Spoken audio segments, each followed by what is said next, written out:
Please welcome to the stage to discuss making NFTs matter to the players, Arran Topalian.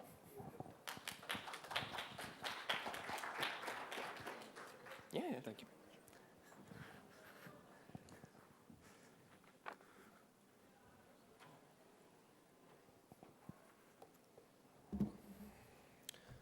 Hi everyone, it's truly great to be here, and I'm very excited to talk with you all today about making NFTs matter to players. If the slide goes forward. Oh, there we go. Great. Yeah, so my name is Arran Topalian. I'm the lead designer at Oxalis on its upcoming blockchain game, Moonfrost. I've been in the video games industry now for a little over 10 years, and during that time I've worked at various companies such as Rare and Mediatonic and Microsoft Research Cambridge. To give you a bit of background information on what Moonfrost is for anyone who's unfamiliar with it, it's an upcoming cinematic 2D pixel art game that will also be multiplayer and has been in development now for roughly 1 year. It's planning to use a hybrid business model of free to play and play to own, and is lucky enough to have some truly great partners working with us, such as Supercell, Locore, Pantera, and Animoca.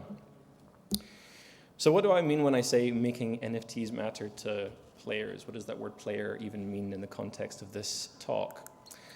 So Moonfrost is being designed to attract and appeal to 3 key user types. And the first of those are Web 2 players.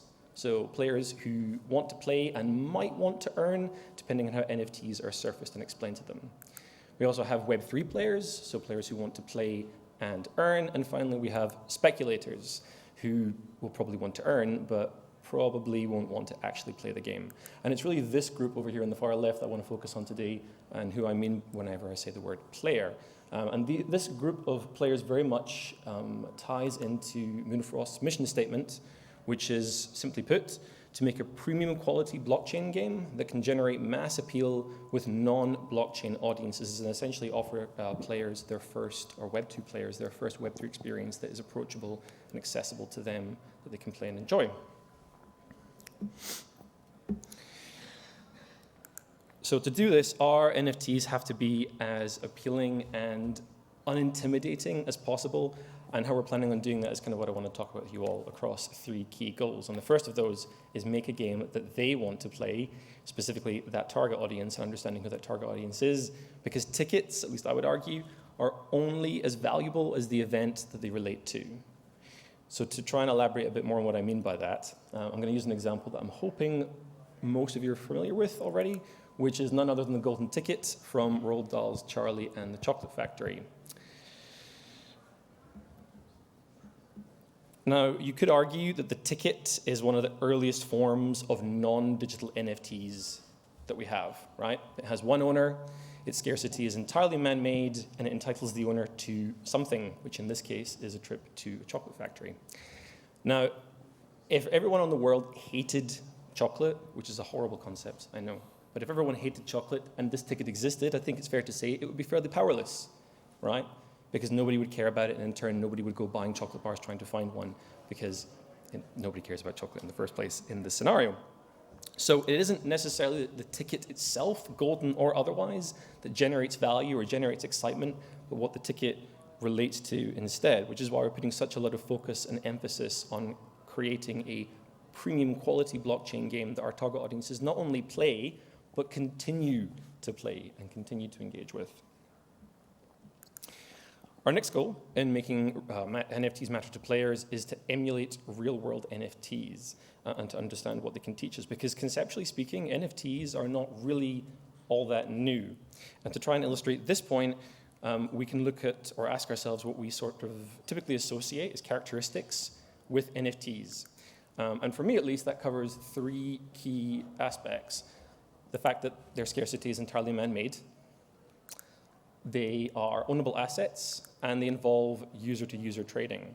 Now, if any of these characteristics sound somewhat familiar to any of you, especially in combination, that's probably with good reason, because Magic the Gathering cards have been using these concepts for a long time to very great effect. So understanding what makes a Magic the Gathering card appealing or valuable to its audiences is very much something we're trying to emulate with Moonfrost, and is exactly why the majority of our in-game NFTs will be presented as collectible cards that players can use to create physical versions in the game of whatever's on them, whether it's hairstyles or clothing or even NPCs, as I'm going to talk about shortly, which we like to call, because anyone who works with me knows that I like a good abbreviation, we call these CC NFTs.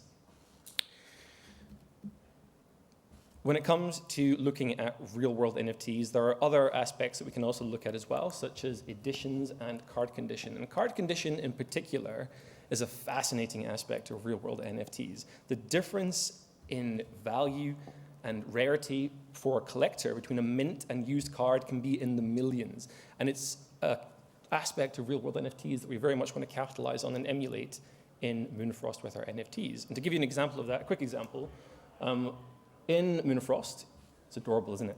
In Moonfrost, you're going to be able to own a pet through an NFT, and this is an example here. And a lot of these pets will have a juvenile version of themselves, so a puppy or a kitten, for example. And in this case, it's a puppy. So after a certain amount of time of being active in the game, this puppy's been active in the game, it would essentially evolve and transform into the adult version of itself. All right? And this aesthetic change will be presented both on the card as well as in-game.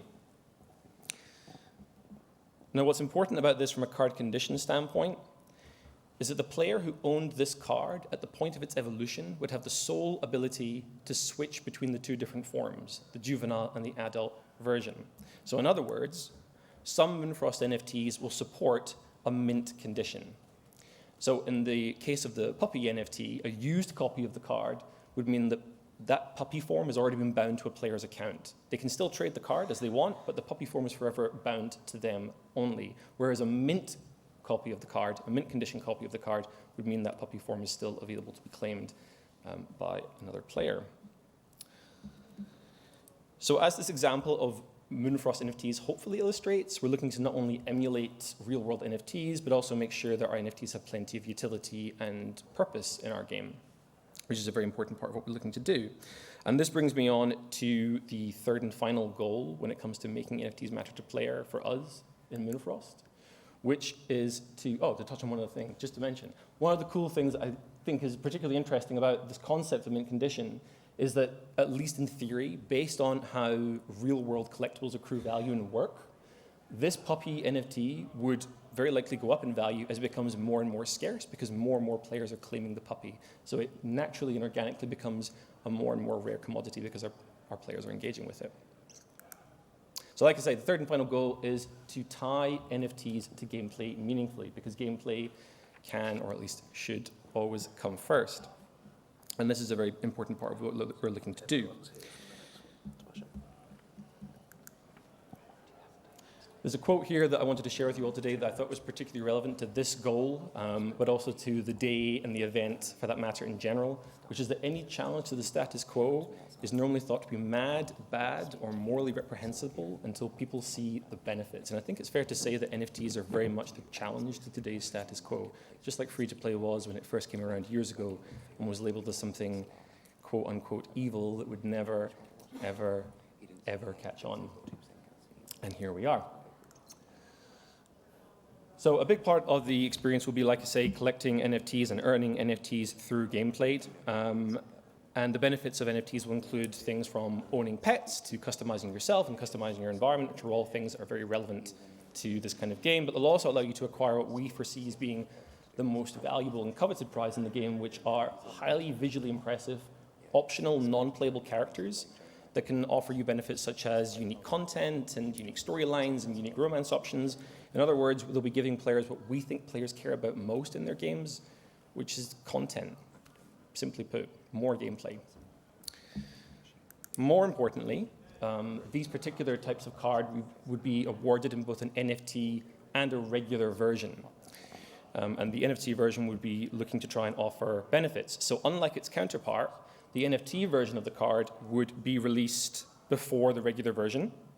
And this would grant owners essentially early access to the content that this card comes with, whether it's the storyline or a set of quests or even the option to romance the character.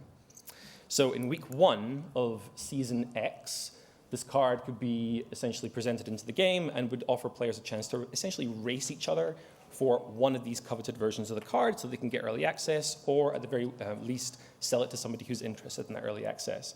Whereas in week 4, the regular version of the card would be launched and released for everyone else to earn, but without some of the key benefits.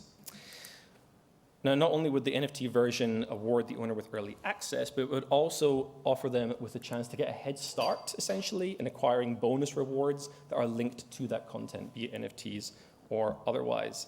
And this is very much part of a philosophy that we like to call NFTs as keys, where NFTs can essentially unlock additional and meaningful, importantly, more meaningful benefits, whether it's early access, having a better shot at earning bonus rewards, or even unlocking exclusive, totally unique rewards through combined NFT ownership. So if you were lucky enough to have got a hold of one of the NFT versions of this card, alongside 4 other NFT cards, all of which have their own utility and purpose, you'd be maybe one of the people in a position to acquire an additional reward that is totally unique with this combination of cards, or at the very worst, own a card that is of interest to someone else because they're 1 card away from getting that content. Thank you all very much for coming along and listening. I very much hope you enjoy the rest of the talks today. Thank you again, and all the best.